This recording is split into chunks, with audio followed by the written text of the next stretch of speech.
ভাবি কোরিয়ানরা এরকম ধরনের মোমো কী করে বানিয়ে খায়। আমরা কিন্তু একটু অন্যরকমভাবে মোমোটা তৈরি করে খাওয়া হয় বাড়িতে, কিন্তু এই কোরিয়ানদের মতন মোমো তৈরি করে একদিনও কিন্তু খাওয়া হয়নি।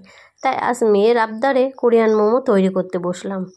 আর মেয়ে খেয়ে কী বললে জানুন, মা দারুণ হয়েছে, এরকম স্টাইলে কিন্তু এবার মোমো বানিয়েও। তা চলুন। নমস্কার বন্ধুরা, মালতীর মিনি কিচেনে অনেক অনেক স্বাগতম। অন্যদিনের মতন আজও চলে এসেছি আপনাদের কাছে নতুন একটা রেসিপি নিয়ে। আজ কিন্তু বন্ধুরা রেসিপিটা কিন্তু দারুণ হতে চলেছে। এই সন্ধ্যায় কিন্তু এই রেসিপিটা কিন্তু একবার বানালে বাচ্চা থেকে বয়স্ক সবাই কিন্তু একেবারে হাত চেটে পুচে খাবে। আর আজ কিন্তু আমি বানাবো কোরিয়ান মোমো। আর এই মোমোটা খেতে কিন্তু বন্ধুরা তো দারুণ লাগে, সবাই তো খুবই পছন্দ করে, সেটা তো আপনারা জানেন। আর এই মোমোটা কিন্তু আমি কোরিয়ান স্টাইলে বানাবো। তা দেখতে থাকুন মোমোটা আমি কিভাবে বানাই। স্কিপ না করে পুরো ভিডিওটাই দেখবেন, স্কিপ করলে কিছু বুঝতে পারবেন না। আর যে সকল বন্ধুরা আমার এই চ্যানেলটা এখনও সাবস্ক্রাইব করেনি, প্লিজ একটা সাবস্ক্রাইব করে দেবেন, পাশে থাকবেন আর পাশে থাকা বেল আইকনটিটা প্রেস করে দেবেন। তাহলে ভিডিও ছাড়ার সাথে সাথে নোটিফিকেশনটা আপনাদের কাছে গিয়ে আগে পৌঁছে যাবে। আশা করি রেসিপিটা আপনাদের কাছে অনেক অনেক ভালো লাগবে। ভালো লাগলে প্লিজ একটা লাইক কমেন্ট শেয়ার করে দেবেন। তা চলুন তাহলে রেসিপিটা বানানো যাক। বন্ধুরা, মোমো বানানোর জন্য আমি এখানে নিয়েছি কিছুটা ময়দা। এখানে 200 গ্রাম মতন ময়দা আছে। এই ময়দার মধ্যে একটু দিয়ে দেবো লবণ। লবণ দিয়ে ভালো করে মাখিয়ে নেব। অল্প অল্প জল দিয়ে একটা ডো তৈরি করে নেব। ডোটা একটু শক্ত করে মাখতে হবে। মাখিয়ে নিয়েছি, এবার আমি 10 মিনিট রেস্টে রেখে দেবো। এবার আমি চিকেনের পুরটা বানিয়ে নেব।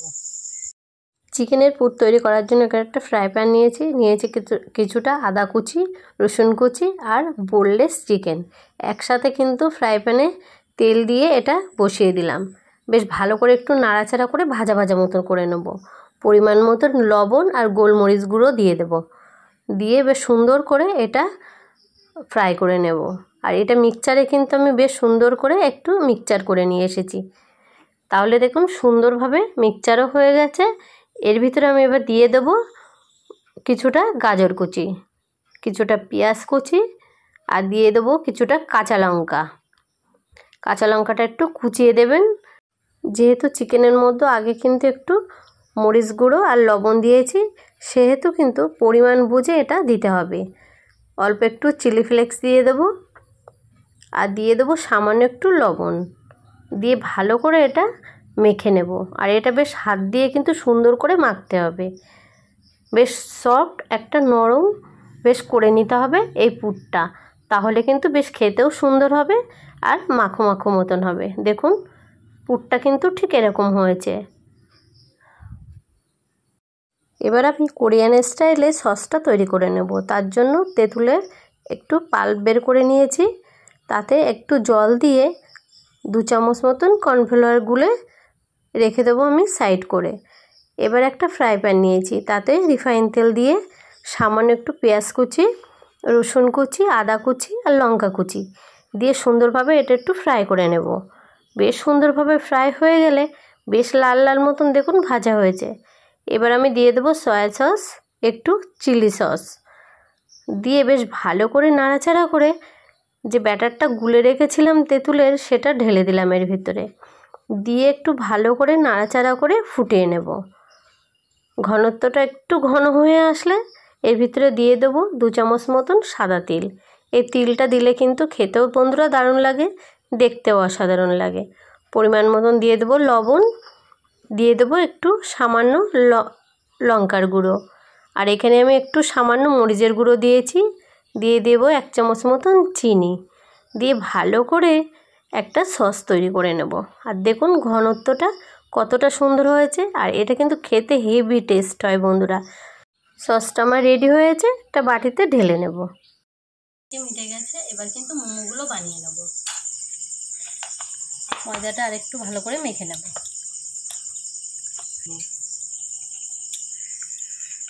এর ভিতর থেকে ছোট ছোট করে লেচি তৈরি করে নেব। একটা করে লেচি নেব আর কিন্তু এরকম গোল করে বেলে নেব।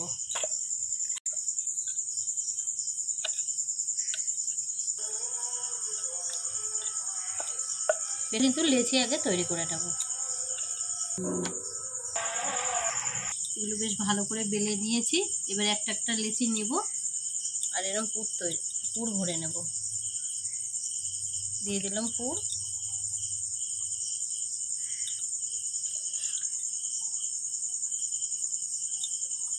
এরকম করে কিন্তু ধরে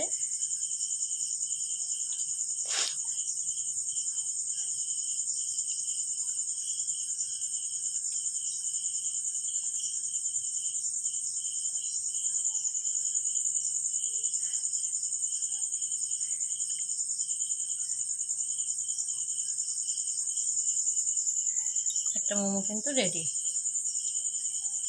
আর একটা ওরকম ভাবে বানিয়ে নেব।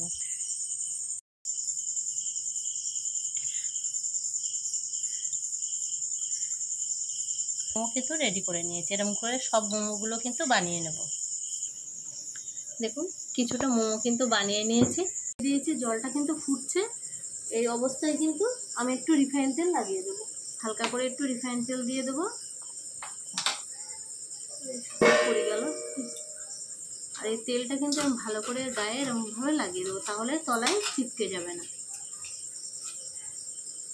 ওগুলো কিন্তু একটা একটা করে বসিয়ে দেবো।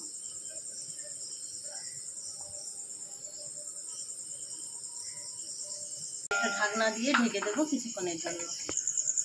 দেখুন এটা কিন্তু বেশ ঘন হয়ে গেছে।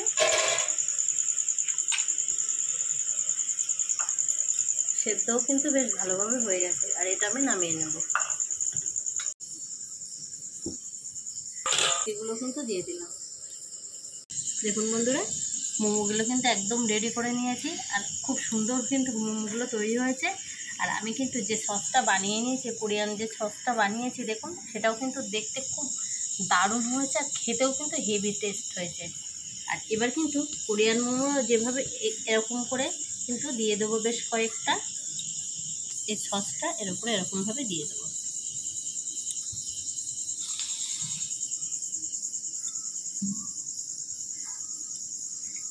একদম কিন্তু কোরিয়ান স্টাইলে কিন্তু আমার মোমো রেডি হয়ে গেছে। আর এটা কিন্তু খেতে বন্ধুরা দারুণ হয়েছে। আপনারা কিন্তু ঝটপট বানিয়ে নিন এরকমভাবে কোরিয়ান মোমো। দাম খাওয়া হয়েছে